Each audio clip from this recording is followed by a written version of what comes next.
Hello friends, स्वागत है आप सभी का आपके अपने यूट्यूब चैनल लेके चैनल में। दोस्तों, आज की इस वीडियो में हम सॉल्व करेंगे रीजनिंग के 5 अति महत्वपूर्ण क्वेश्चंस जो आपकी आने वाली railway, army, SSC, police and all other competitive exam के लिए मोस्ट इंपोर्टेंट हैं। तो वीडियो को अंत तक जरूर वॉच करें और जितने भी विद्यार्थी चैनल पर पहली बार है तो चैनल को जरूर सब्सक्राइब कर लेना ताकि रीजनिंग और जीके से संबंधित आने वाले वीडियो के नोटिफिकेशन आपको मिलती रहे। तो चलिए फ्रेंड्स, आज का ये वीडियो स्टार्ट करते हैं। सवाल नंबर 1, 11 फरवरी 2019 को सोमवार था, तो 15 मार्च 2019 को कौन सा दिन था? तो दोस्तों, रीजनिंग के ऐसे कैलेंडर से संबंधित क्वेश्चन सॉल्व करने की मैंने आपको ट्रिक बताई थी। आपको करना क्या है, आप सभी को पता है कि 2019 सामान्य वर्ष है, तो इसमें फरवरी 28 दिन की होगी। अब यहाँ पर आपको 11 फरवरी को सोमवार बताया गया है, तो हम करेंगे क्या, 28 में से 11 को घटा देंगे। 28 में से 11 को घटाएंगे तो कितना होगा, 8 में से 1 गया 7, 2 में से 1 गया 17। अब आप कह रहे हैं कि घटाया क्यों, तो इसलिए घटाया है क्योंकि 11 फरवरी तक हमें पता है कि सोमवार है। 10 तारीख का भी पता है कि भाई रविवार था, तो 11 तारीख को सोमवार हुआ है, तो इस तारीख का हमें पता है, इसलिए हम 11 को घटा रहे हैं 28 में से। तो पीछे 17 बचा है, 17 और 15 को हम जोड़ देंगे। 17 और 15 को जोड़ेंगे। अब आप कहेंगे कि 15 जोड़ क्यों रहे हैं, 15 घटा क्यों नहीं रहे हैं? तो 15 इसलिए जोड़ रहे हैं क्योंकि 1 से 15 मार्च तक हमें पता नहीं है कौन सा वार आने वाला है, तो 15 को हम जोड़ेंगे। 17 और 15 कितने होते हैं, 17 और 15 होते हैं 32 होते हैं। अब आपको पता है कि हर 7 दिन के बाद सेम वार होता है। यदि आज सोमवार है तो आज से 7वें दिन भी सोमवार होगा, तो सप्ताह 7 दिन का होता है, तो 32 में 7 का भाग देंगे। 32 में 7 का भाग 4 बार जाएगा, होगा 28, और पीछे बचेगा 4।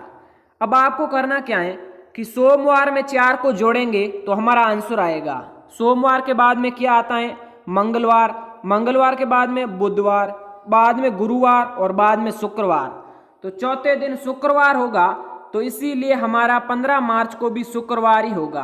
तो इस तरीके से रीजनिंग के कैलेंडर क्वेश्चन को आप बेहतरीन तरीके से सॉल्व कर पाएंगे। उससे पहले आपको क्वेश्चंस को समझने की जरूरत है, समझने के बाद आप आसानी से सॉल्व कर पाएंगे। और वीडियो को पॉज करके आप भी क्वेश्चंस को सॉल्व करने की कोशिश करें, जिससे आपको क्वेश्चंस को समझने में आसानी होगी। तो चलिए अगला क्वेश्चंस देखते हैं। सवाल नंबर 2, दी गई श्रृंखला में अगला संख्या क्या होगा? तो दोस्तों, रीजनिंग की श्रृंखला से संबंधित क्वेश्चंस को समझने के लिए आपको संख्याओं को देखना है कि इन संख्याओं में क्या अंतर किया गया है।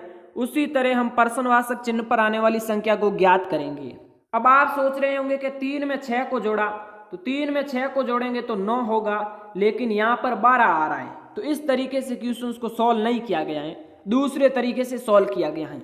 अब आपको करना क्या है कि 3 में 3 को जोड़ना है। 3 में 3 को जोड़ेंगे तो कितना होगा, 6, और 6 का डबल करेंगे तो 6 का डबल करेंगे तो कितना होगा, 12।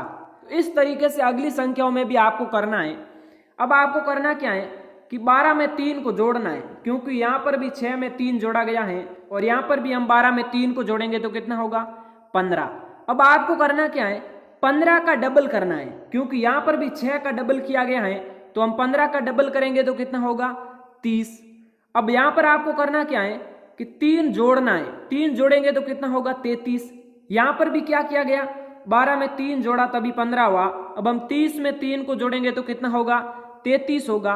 अब आपको करना क्या है, 33 का डबल करना है, क्योंकि यहाँ पर 15 का डबल किया गया है तभी तो 30 हुआ है। तो 33 का डबल करेंगे तो कितना होगा, 67। तो हमारी प्रश्नवाचक चिन्ह पर 67 संख्या आएगी, और 67 संख्या किस ऑप्शन में आ रही है, ऑप्शन ए में आ रही है, तो आंसर आपका ऑप्शन ए राइट हो जाएगा।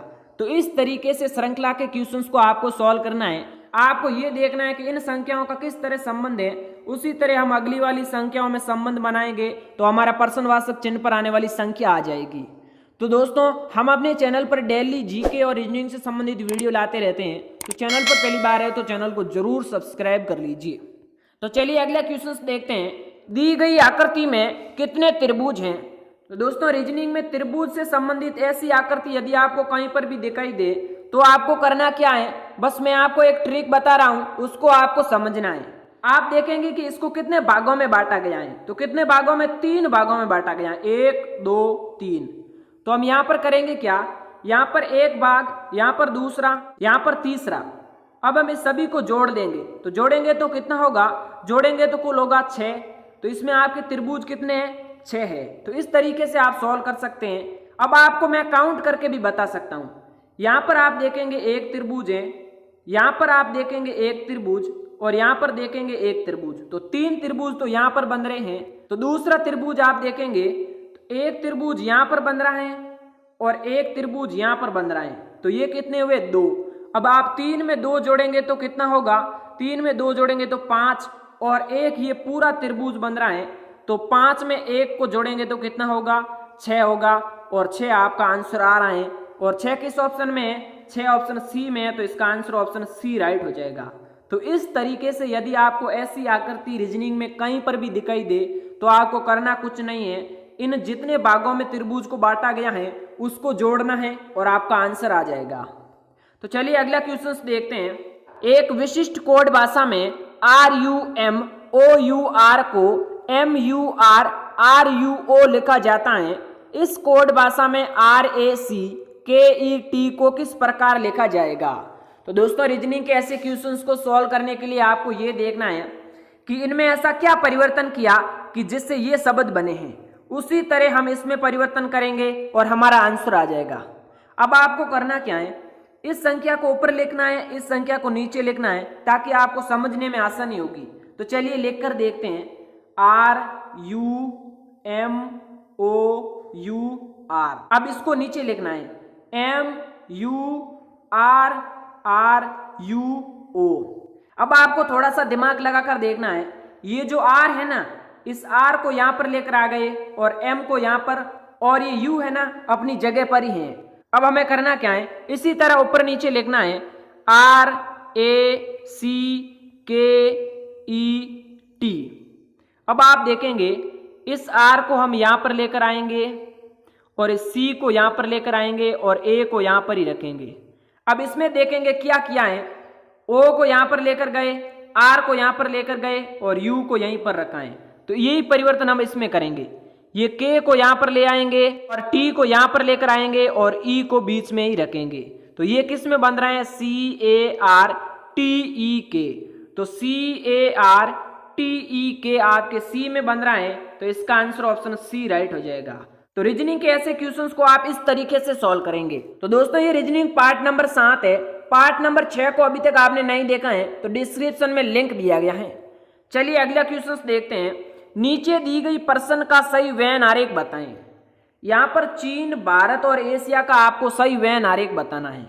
अब आपको करना क्या है, आपको सोचना है कि चीन, भारत और एशिया का किस तरह संबंध है, उसी तरह हम डायग्राम बनाएंगे और हमारा आंसर आ जाएगा। तो रीजनिंग के ऐसे क्वेश्चंस को मैंने आपको इतनी बार कहा है डायग्राम बना के ही सॉल्व करना है, तो आप आसानी से सॉल्व कर पाएंगे। अब आपको करना क्या है, हम डायग्राम बनाएंगे सबसे पहले एशिया का, ये एशिया है।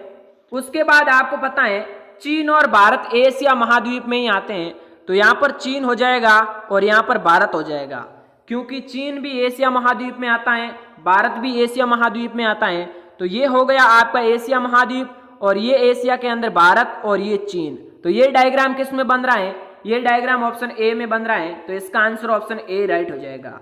तो रीजनिंग के डायग्राम के क्वेश्चंस को आपको इस तरीके से सॉल्व करेंगे तो आप आसानी से सॉल्व कर पाएंगे। तो दोस्तों अगला क्वेश्चन आप सभी विद्यार्थियों के लिए है, इसका आंसर आपको सॉल्व करके कमेंट बॉक्स में बताना है कि इसका आंसर क्या होगा। यदि आप समझ नहीं पाते हैं तो रीजनिंग पार्ट नंबर 6 में ये विस्तार से समझाया गया है, उसका लिंक डिस्क्रिप्शन में दिया गया है। तो दोस्तों ये रीजनिंग के टॉप 5 क्वेश्चंस आपको कैसे लगे हमें कमेंट बॉक्स में लिखकर जरूर बताएं, और ऐसे वीडियो के नोटिफिकेशन सबसे पहले पाने के लिए चैनल को जरूर सब्सक्राइब कर लीजिए। तो इस वीडियो में इतना ही, हम मिलते हैं अगली न्यू वीडियो में, तब तक के लिए thanks for watching AK channel.